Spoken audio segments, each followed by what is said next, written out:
I'm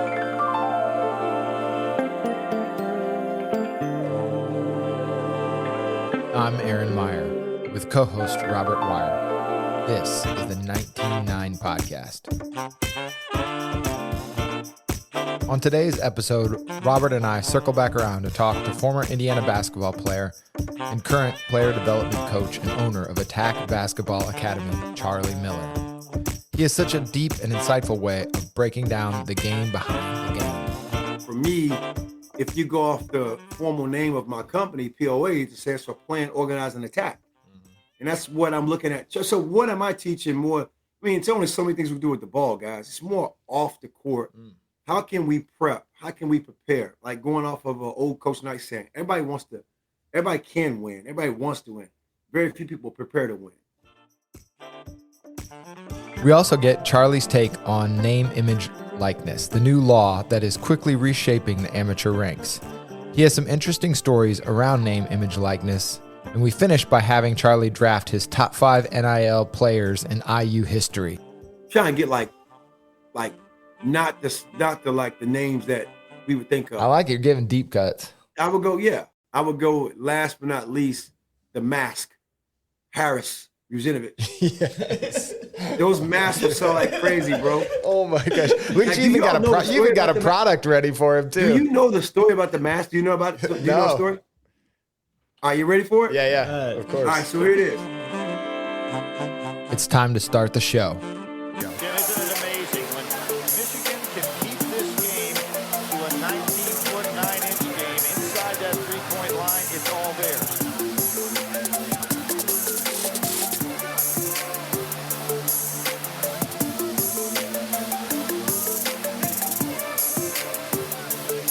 Nice move by Steve Fisher here. Turn it into the 19-9. Welcome to the 19-9 podcast, Charlie Miller. It's one of my favorite times of year, and I wanted to check in. My first question is just about what this time of year brings to your mind, Charlie. Just thinking about October. It's right before the NBA started their training camps, but it's right before high school, college get kicked off.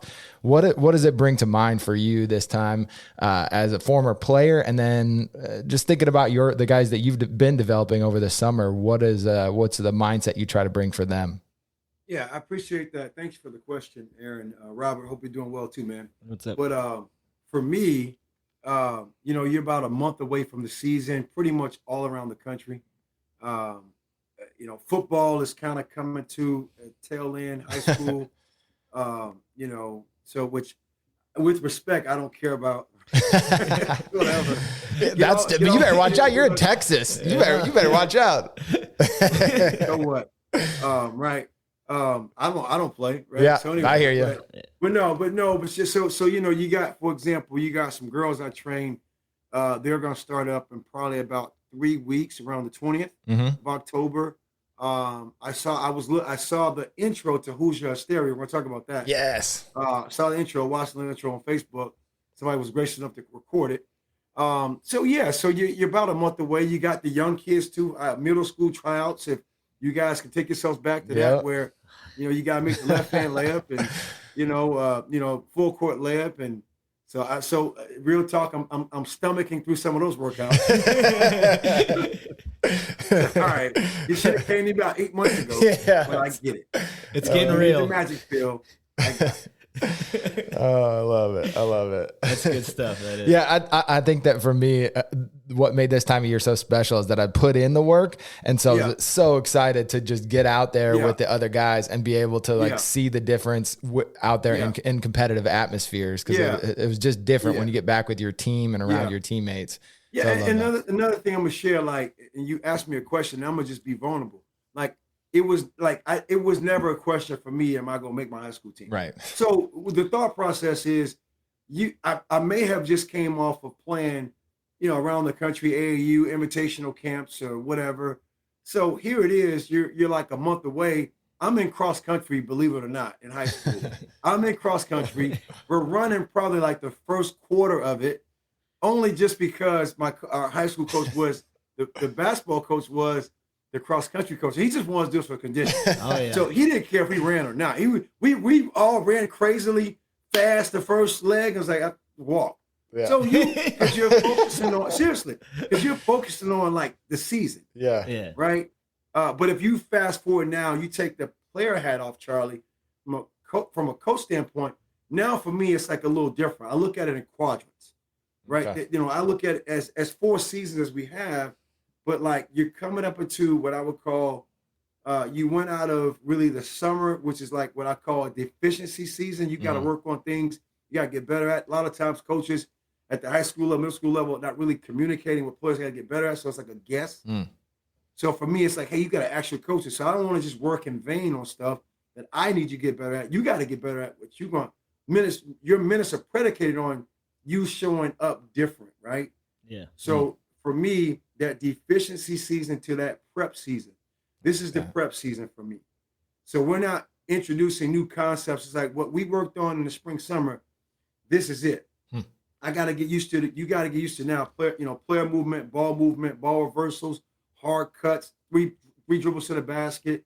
The AAU mentality, what I call all about you, doesn't exist now. It's about that team, right? And the coach don't care what you did on your little AAU team after you're 17. Yeah. They don't care about that. They don't care about what they worked with you. They just want to see what you improved at. Exactly. And you said something that's vital. And literally, it's like a fight because I want to gain a relationship with coaches because I'm a compliment.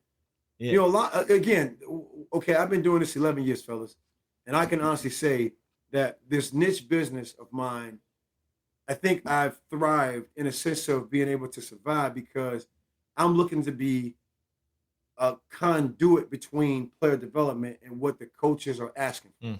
I'm not just trying to do it for, Coach Robert says you got to work on ABC. I'm like, nah, he don't know what he's talking about. No, we need to focus on what Coach Robert, how can you get better at that? Because that's what's going to matter the most. Working out with me is cool, but I don't have a relationship with Coach Robert. Right.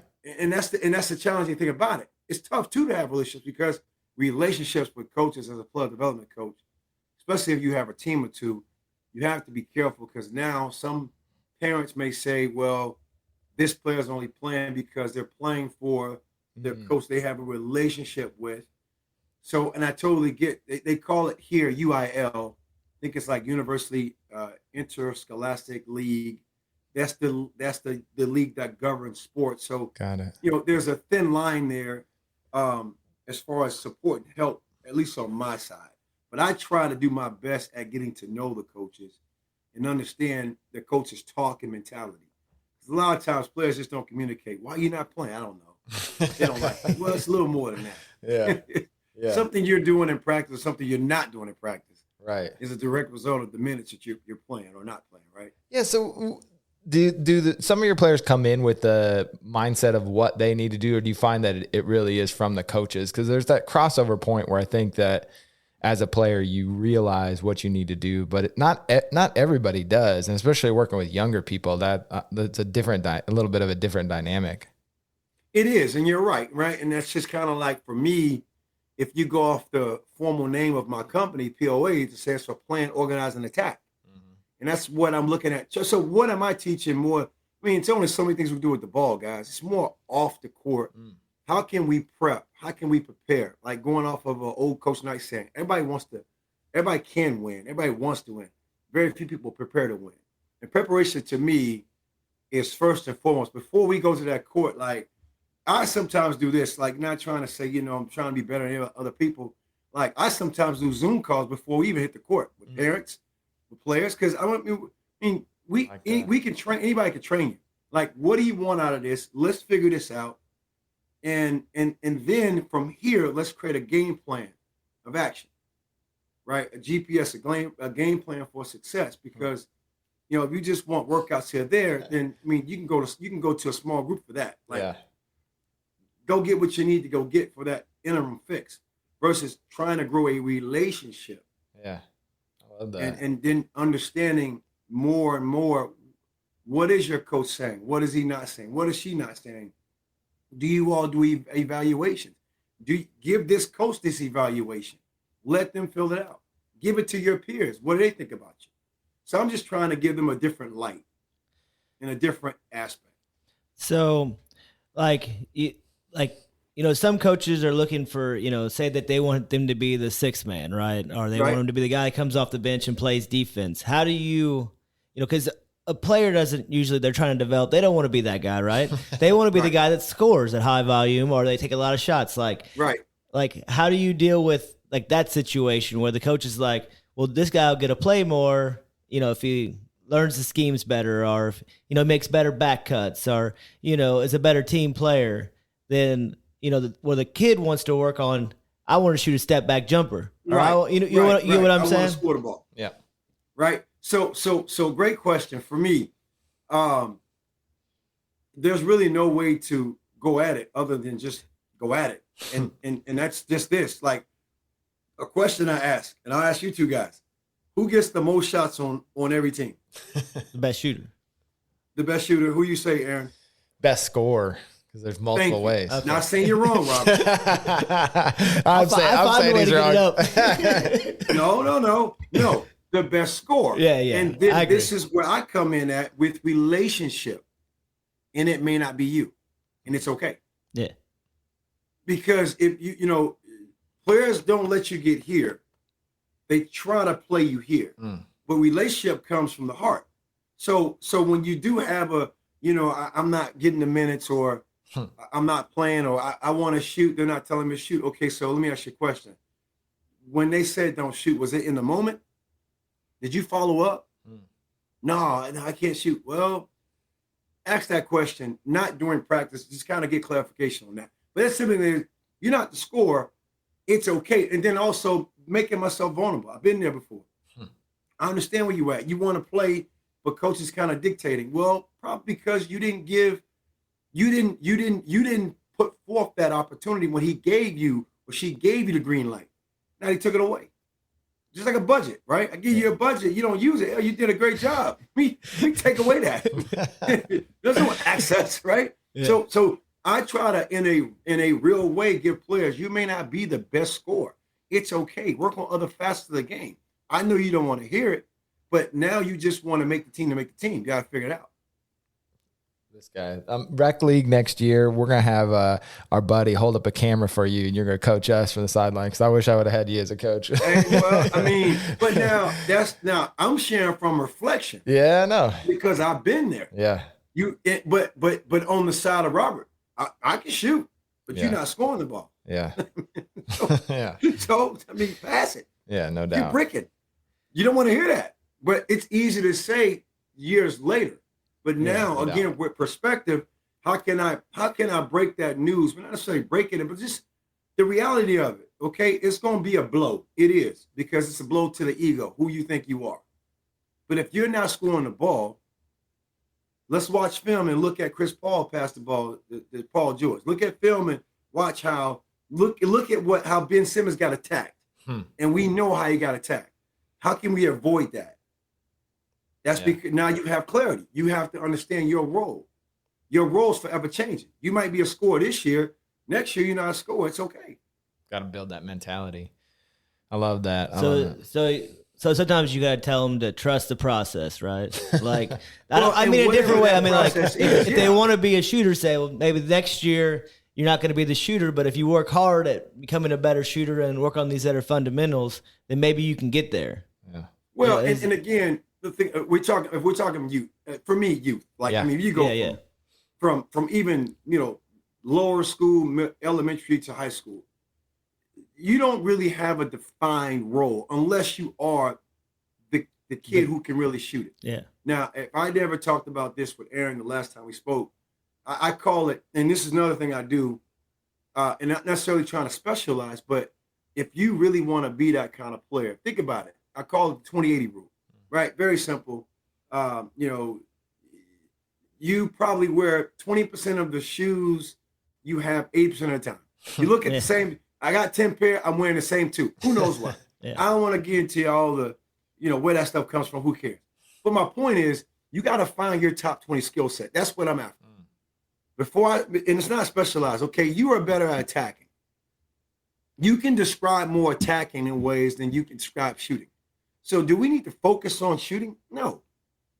So once we understand that, then it's like we're going to attack. We're going to make them players become playmakers.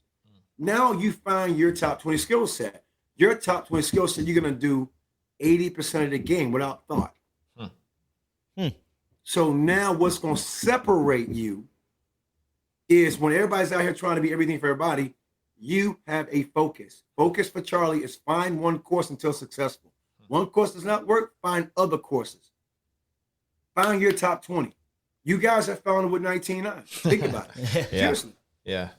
I love that. You found it. Right. And I'm looking to find mine, and this is 11 plus years in. I'm now honing in on emotional intelligence, preparation, how to take individual skills and integrate into team concept strategy. That's mine. But it's taken me 10 to figure that out. Yeah. You got to find that gap. You got to find that gap. When you're watching film now, are you focusing on a certain level? Like, do you find yourself watching more college basketball, pro basketball, high school, like game tape, or where are you focusing when you're looking? I'm a top down guy, man. I watch pros. I watch the pros. I'm top down. I watch the pros. I watch WNBA. I watch NBA. I also watch top teams.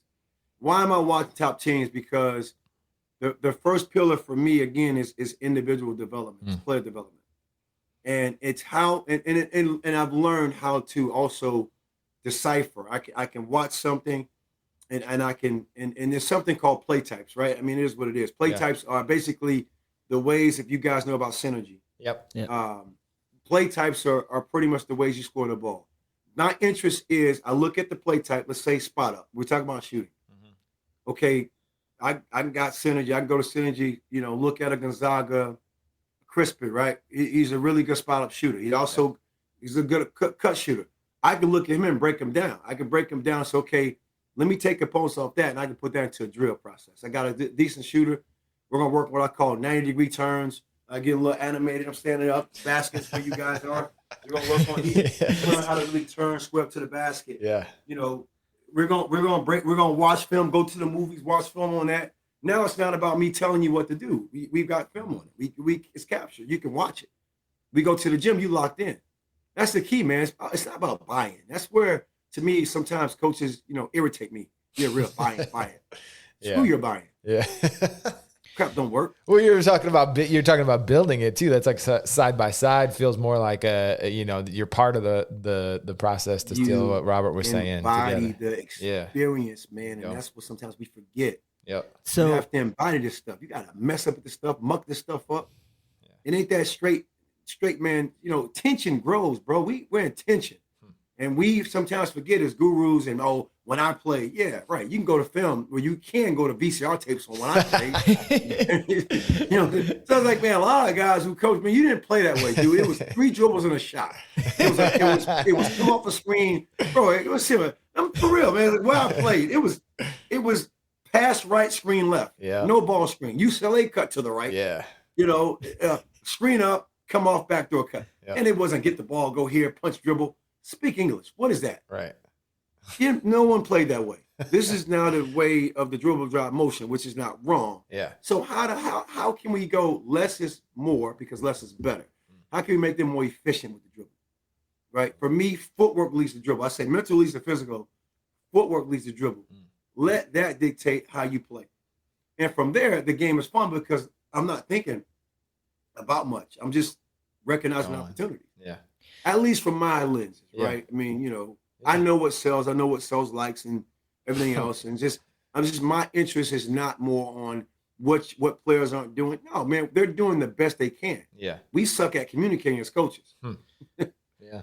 We're living our own. We're trying to live our own best life through them. Nah. Yeah. I know where I get off at. I get off on this side of the cliff. I didn't miss out on the physical side. I could shoot, dunk, jump, run. I missed out on this side. Yeah. Score 25, come back for 5 games, score 25 points. Like, what the hell happened to this kid? I realize now. Yeah. I get it. Yeah. I get exactly. That might be a whole other story, some drinks behind that. He lay on the couch with you guys. But I get it now. You know what I mean? Yeah. I didn't get it at 18, 19. Yeah. Huh. I get it now. And that's why I work the mind and the heart and the body and relationship more than anything, man, because this basketball stuff you can figure out. Yeah. So talking about the game film, do you ever like record them in their games and break down what they were seeing and what maybe they should have attacked it, or is it just the NBA stuff that you use as a focus? Robert, I gotta tell you, man, I don't care watching.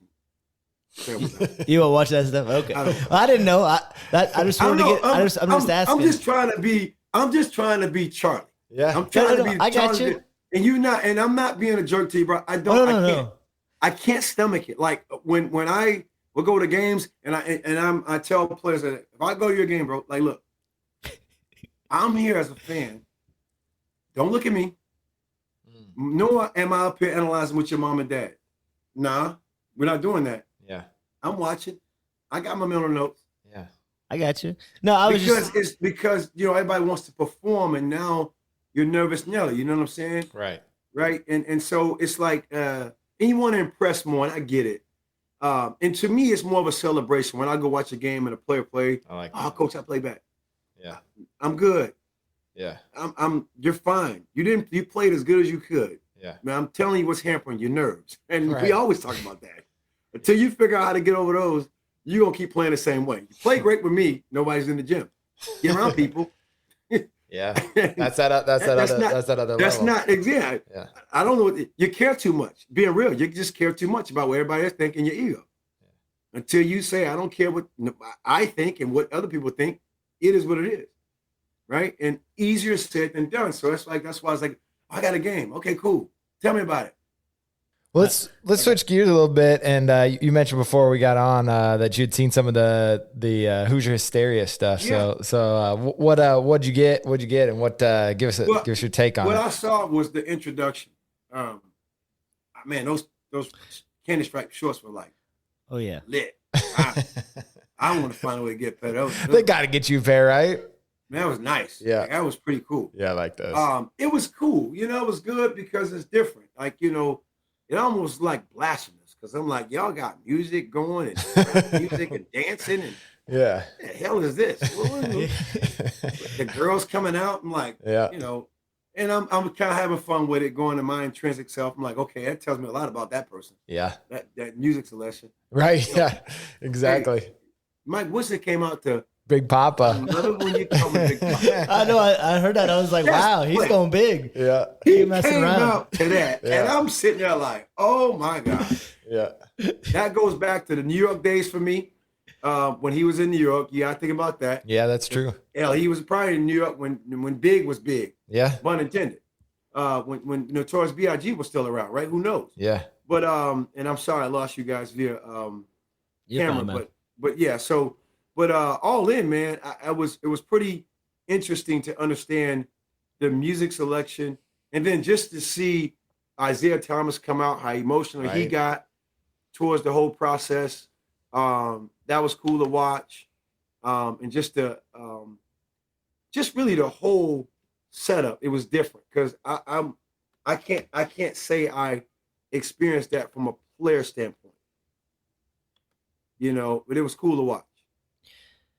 So, do you know a lot about the new? Have you seen a lot of the IU players that came in, and how do you think that they're going to fit together? With so many different new players. Well, I don't.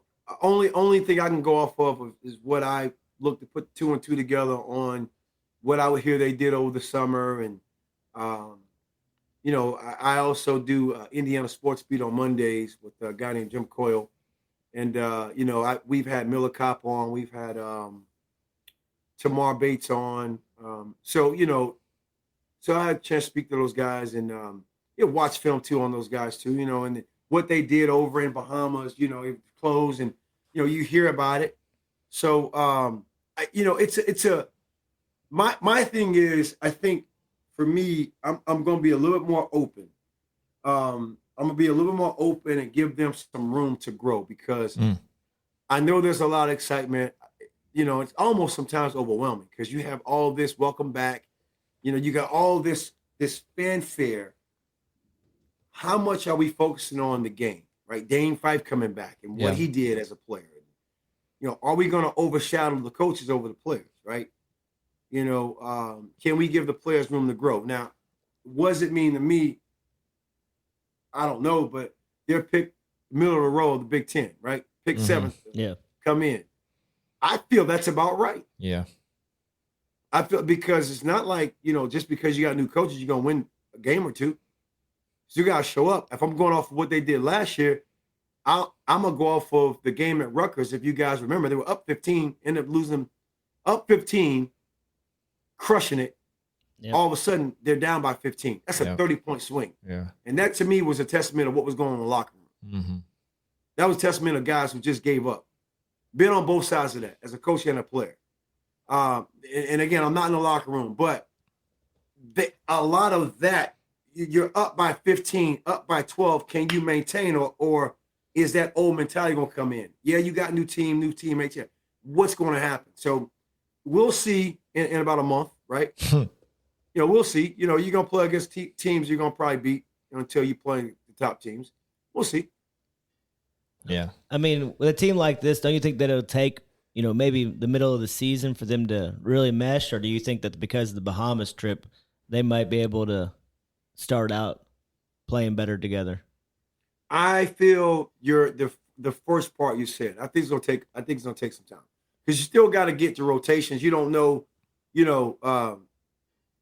again, as a player, I remember having great preseason. Now all of a sudden the season start, you don't start off well. You never know what happens, right? Yeah. You never know injuries, right? So you hope that you give them the opportunity to mesh, and you want them to be full throttle, kind of around Christmas break, going into the Big Ten to make a run. What you're saying too is that, your teams aren't defined by those early successes. They're defined by how they, are going to deal with adversity, right? So it's going to be last year's team crumpled on some ways in some games, and can this year's team, when they hit that adversity, bounce back, grow from it, or or else they'll. Well, and you don't really know anybody until when it's all great in the beginning, but like it's now we lost a game or two. How are we going to show up at practice?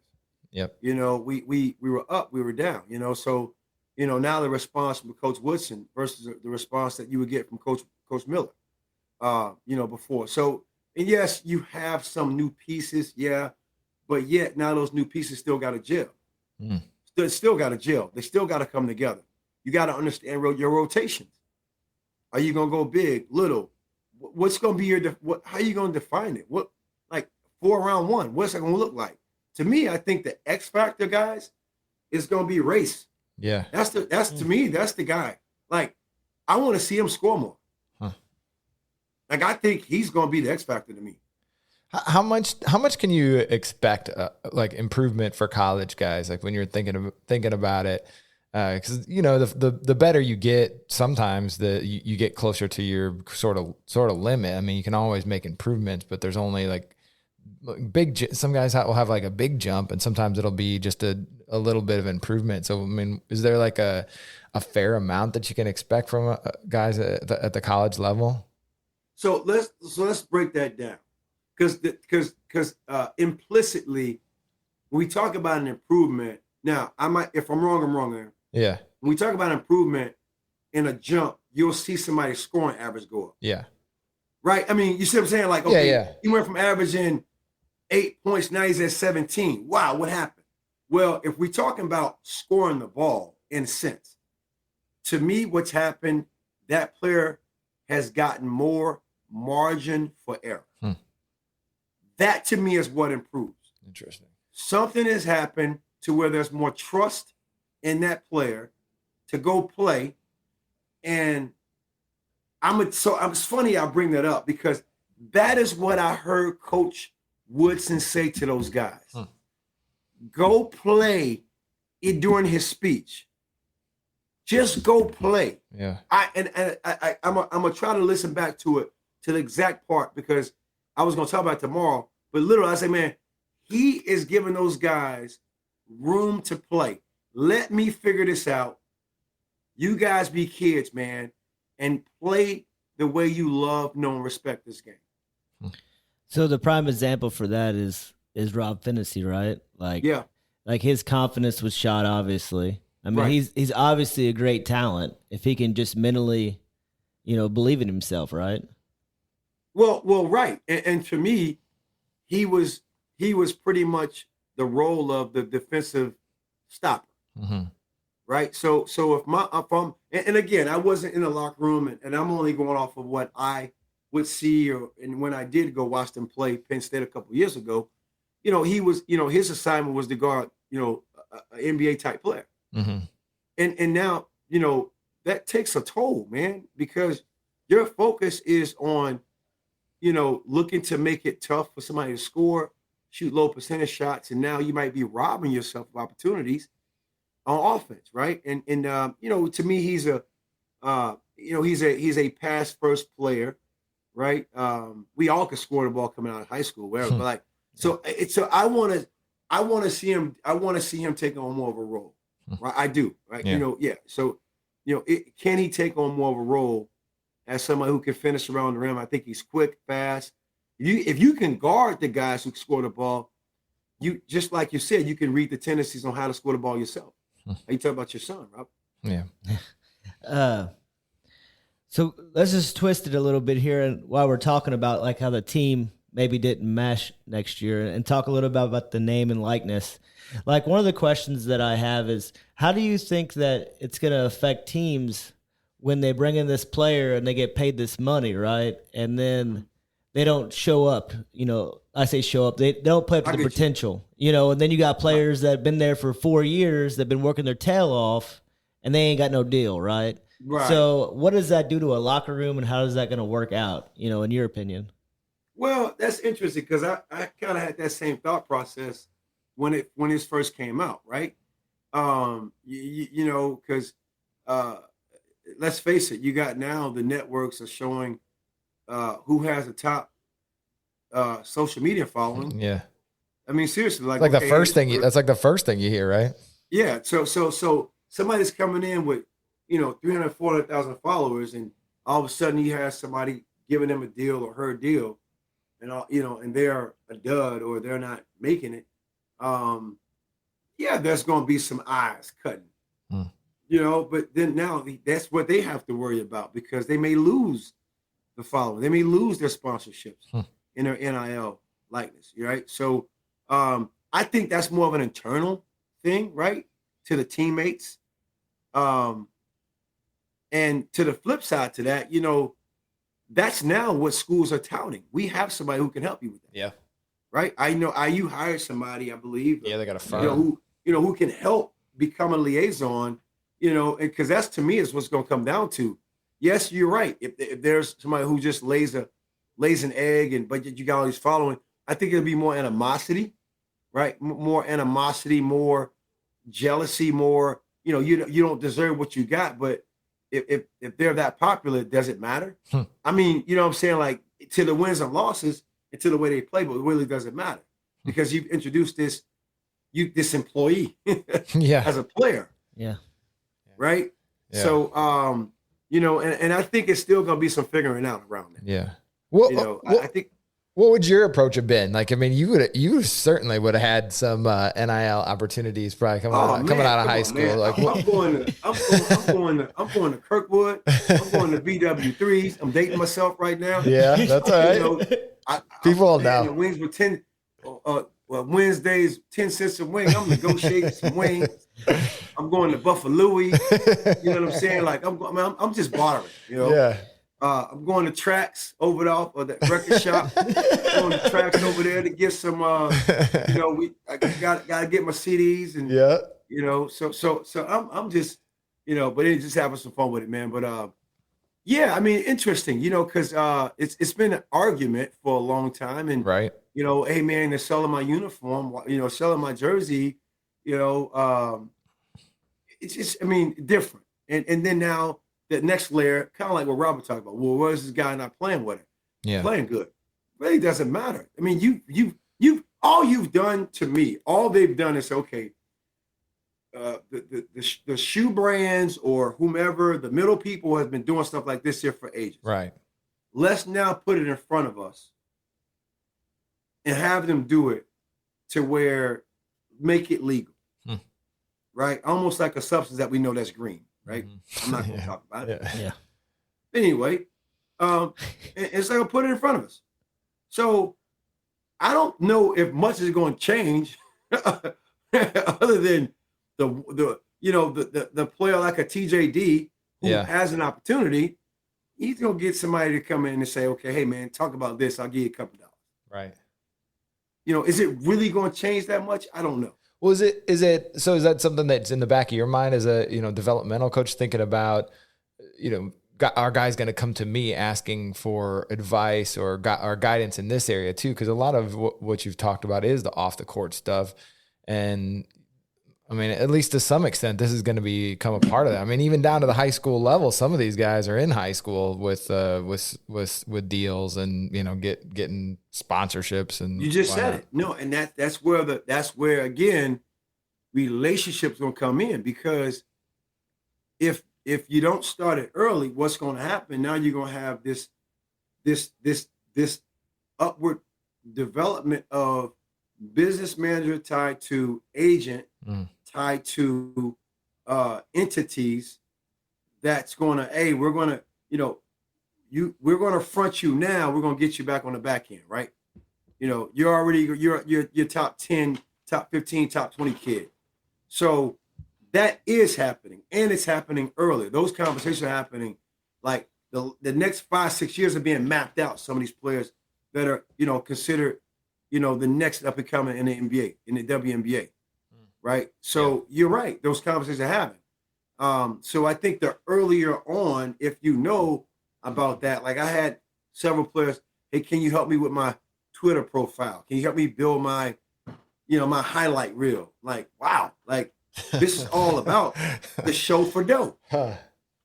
Yeah, that's why. It's that's a different wild. approach. Yeah, that's but a different but approach. now, I can't say as a purist, oh man, you cheating the game. No, that's how the game's called now. Yeah. Yeah, it's the same thing you were talking about with the UCLA. Yeah. The game's it's the game now. You have to understand the game or be left behind. Right. That makes sense.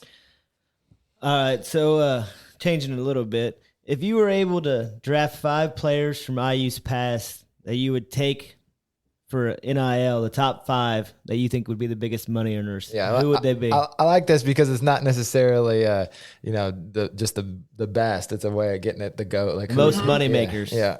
Most money makers. Yeah. I would go with like crowd favorites. Who you got? Moye? Me. Yes. Me one. I like it. I like the confidence. Yeah. Me one. Cause I would work the crowd. I'll be working everybody. I'll be kissing babies. I'll be going everywhere. Yeah. Me, and then I would go with Andre Patterson. You know why? Because he can sing.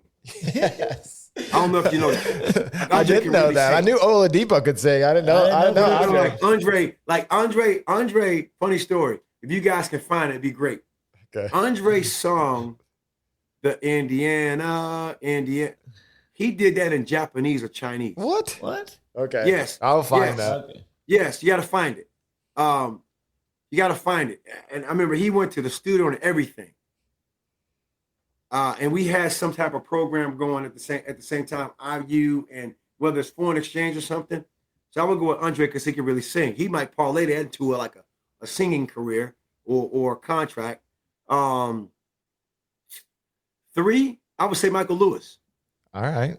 Jasper, that's where we're at right now. Jasper, Indiana, exactly. That's his hometown. Yeah, I'll give you some shout. I know you guys at. I get Michael Lewis because I think Mike. 4. Trying to get like not the names that we would think of. I like it. You're giving deep cuts. I would go Richard Mandeville. All right. Mandeville. I think he might have bar sponsors. Yes. Well, a lot of money there in Bloomington. He owns several bars. Does it? All right. If I'm correct. That checks out. California. There you go. That checks out. Then. So I would go with Richard. And then I would go with, last but not least, the mask, Harris Uzinovich. Yes. Those masks would sell like crazy, bro. Oh my gosh! You even got a product ready for him too. Do you know the story about the mask? Do you know about it? Do you know the story? Are you ready for it? Yeah, of course. All right, so here it is. So Harris is in practice screening, and I wish you guys could see me, man. Golly. But Harris was locking arms with players as you came off of him, as he was setting screens. So imagine, Robert, you're trying to play defense against Aaron, and I just happen to lock your arm to where you can't get by me, right? Yeah. And he just happened to do it several times against Sharon Wilkinson. It's almost like the old man move, you know. And the shoving and pushing got going. And I kid you not, guys. Coach Knight said, y'all want to fight?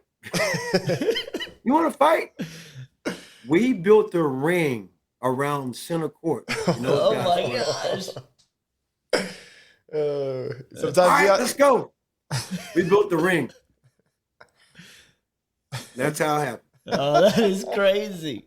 That's amazing. Can you? So literally, think about this. Like I don't even think twice about it. But like when you start talking about it, like, man, what the heck?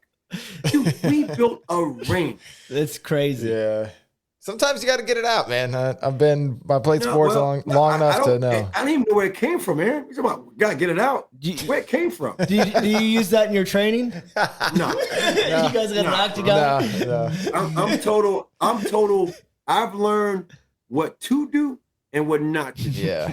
Not saying it's right or wrong. Yeah. Right? Yeah. But anyway, again, that's how we played the game back then. Right. That's how it was. It is what it is. I don't care what anybody says. He got away with it because he was winning and who he was. I'm not saying it was right or wrong. Yeah. I'm not. The game But evolved. that's how it was. Yep. Right? Yeah. And you can go to any coach at that time, would do certain things that, today, but nowhere in the world, a player and their mom won't send their son and daughters to those schools. But that was the way 25 plus years ago. Yep. No doubt about it. I have a little boy, and he's like crazy about basketball, right? Mm-hmm. So like I'm always listening to try to better myself and coaching and stuff like that. He's only 6, but the kid's been like watching IU basketball since he's been 2. Like he has like the focus is like crazy, right? He doesn't even talk. He just watched the game, and you think something wrong with him. You're like, hey man, you having fun? He's just like, no, what's wrong? I'm like, I'm just watching, Dad. I'm like, all right. So like we start a tight goal. He's like I say, he's 6. He's already he hit like 20,000 shots this summer. Like he can almost hit threes at 10-foot goal. Like he does right hand, left hand layups. And like I'm always just looking for different things to challenge because he doesn't play many kids, right? Because all I have is It is what it is. My daughter's 8 and he's 6. So like I cheat, right? I give her all the benefits, right? I say, okay, you can foul him. I'm not going to call it. Like, or if he puts his dad down, it's an automatic point for you because I make him keep his head up because it's so important, like for passing and everything else. You're just trying to find ways to just make challenge him, Mm-hmm. So, like, how do you mentally get them in a space to where, like, I always just tell him, hey, do you want to be great or good? It's up to you. This is your life, right? Like, I'm not living through you. Like, I'm already done playing, right? So if you want to be great, you got to put work in. Like that's the only way it is. You're only going to be so tall. You're only going to be so quick. So you got to be better than everybody else at everything, right? That's all comes down to. Aaron, Robert looks like he's about 5'2", about 4'11". I'm about 5'8". You're like 4'12", 4'13". I'm looking at the chair. Like, oh no, I'm short. That's what I told him. I'm looking at the neck area of Aaron. I'm like, okay, you're about 4'13". So son. Oh man. Yeah, he's a little dude, man. It's crazy. Like his form is good. So he's figured it out. Yeah. He's figured something out, right? Yeah. And to share with you, I remember my son being similar. Couldn't speak, but knew how to work a remote control to literally watch my IU basketball practice tapes on a VHS. Oh, that's good. And then, funny story, he said, when he found out I was coaching, how are you coaching? He said, only white people coach. Oh, no. Dang. Because all he would look at was what? Yeah. The IU basketball practice. Yeah. And he couldn't speak, but he knew how to. I'm like, bro, you can't talk. You can't put together 2 words. Yeah. But you know how to work the remote to stop it, start it, stop it, start it, stop it, start it. Wild. Huh? It's crazy what they can pick up, man. I don't get it. But what? Okay, so in essence, the idea, like what I'm hearing you say, I would just tell you, bro, to be real, enjoy it, because you got to understand something. What's your son's name? Phoenix. Phoenix has no reference points to being bad, being good, terrible, nothing. He has found a way to lock in, and he enjoys it. Just like another kid who would love to go to Chuck E. Cheese and play and be all over the place. Yeah. He's just locked in on basketball. Who knows why? Yeah. Right? Yeah. And if I'm you, I would just continue to do the things you're doing until they come to a point where you see a change. Like, if you're charting shots, like you teach them how to plan, man. Well, they actually have an SIQ ball. Have you ever seen it? Yeah. I got him that. So, like, it records his shot, his accuracy. Man, you teaching him self-sufficiency. So, I mean, he's going to learn how to work that ball. I can go outside and get lost for hours. And whatever he makes of it, he makes of it.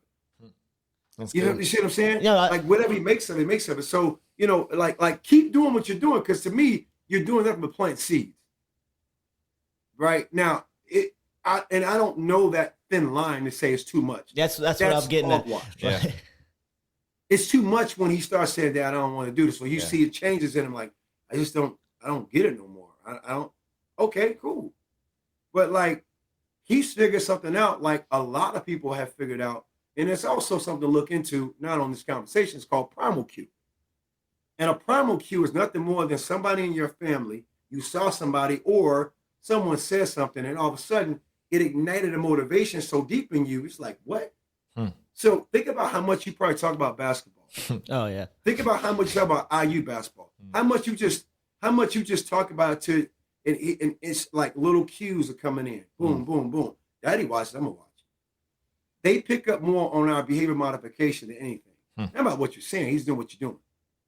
I guess. He just happened to catch it, and he got it. Yeah. And you're like concerned. Yeah. Well, I as a parent, you don't want to like do too much, right? So like, because you got everybody. But it is too much.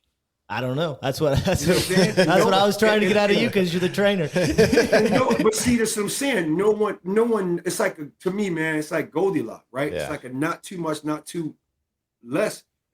You're finding it just right. Yeah. You never find it if you're training Kobe. Right? This. And I'm sorry, I missed you. I said you never find it if you never find too much if you're training Kobe. Who knows what's gonna come up this, but yet you understand you can parlay this for stories for years to come, and say, remember that focus you had, or if you don't know that focus, you had a focus. So man, you could channel that to anything that you want to do. Yeah, no doubt. Because all he's doing, he's just learning to focus and he's magnifying his focus. And it's making sense to him to mimic the movements he's watching on the court. I love that. Literally. I love it. He's copying. Yeah, that's what I did the other day. I let him watch the NBA 100 plays, and then he went outside and tried to play. He plays quarters. He keeps the score. He goes to half. Like he's just like, it's just He's just crazy, man. I mean, thank you. I mean, I if I'm you, like, yeah. And he's really the player I'm talking about. He's gonna be the best player, best scorer. He's not gonna fret for scoring the ball, because you know how to shoot. You don't fret. Like, it ain't no, I gotta score. Like, I can play. I figured this out. He can see the game, right? And it's not necessarily about a basketball IQ. You feel it. It's you feel the game. He's learning how. That to me would be like the next introduction. Like, okay, here's somebody's here. What you gonna do? He's over here. What you gonna do? Get him talking about it. Yeah, watch how you help him learn how to talk. Yeah. Well, actually, I taught him how to juke already and how to read feet. My daughter tries to cheat and force him left, and how to attack the foot to go right, and why you're going to go so close to them, and how to read their body and do a step back if they do a certain way. And he's really starting to pick it up pretty good. Yeah. I mean, but he's like, he's one of them kids that's like that. To me, the essence of basketball is that feel. It's the feel of, I got to put you under my control as defender. Yeah. Just because you're from me, that means you're playing defense. Yeah. I got to get you playing tight. Well, Charlie, we so appreciate your time again, and hopefully we can check in maybe middle of the season with how the team's doing, and just kind of do a progression with training throughout the year. I love the 4 quarters. That was one of those things. Last time you had me taking away the translation thing, but I love the 4 quarters approach too. Yeah, no, man. I mean, because and it's like I can't keep working on dribbling for all year. Yeah, we got to transition this dribble, man. Yeah. Right. And it's like you can't keep working. It's like you got to, for me, just my last thing, I got to get my reps every day, guys. Yeah. I get my coaching reps, not necessarily saying physically, but like thinking about the game, talking about the game, watching the game. Then when I'm at practice, I'm bored sometimes with a 9-year-old. I got to jump in there with them, man. Yeah. I'm sorry. Gotcha. Yeah. I mean, so it's like you want to see different facets. You want them also thinking what you did in the fall, you're not doing in the winter. What you're doing in the winter, you're not doing in the summer. Like just the clothing. Yeah. My daughter's the only exception. She wears her freaking winter boots. And we're damn Texas, right? It's a style. Brown boots on that are leather boots that don't look leather anymore. Charlie, the styles evolve. It's just the game changes, man. Yeah, but like, Gotta get with the times. And I'll send you, via email. I'll send you guys. Because it's in my book, if I can plug it, man, called My Attack Planner. Do it. My Attack Planner, I break that down. I break down the four quarters, the 4 training quadrants. I break it down, with some description behind that too. We did that about 3 or 4 years ago, that book. But yeah, man, that's how I look at training, and that's what keeps me afloat. Yep. It's awesome, man. All right. Thank you for listening to the 19-9 podcast. If you haven't already subscribed to the podcast, make sure you do. And while you're at it, leave us a rating or review. 5 stars only, like the basketball camp. We also have links to all of 19-9 social media so you never miss a release. Until next time,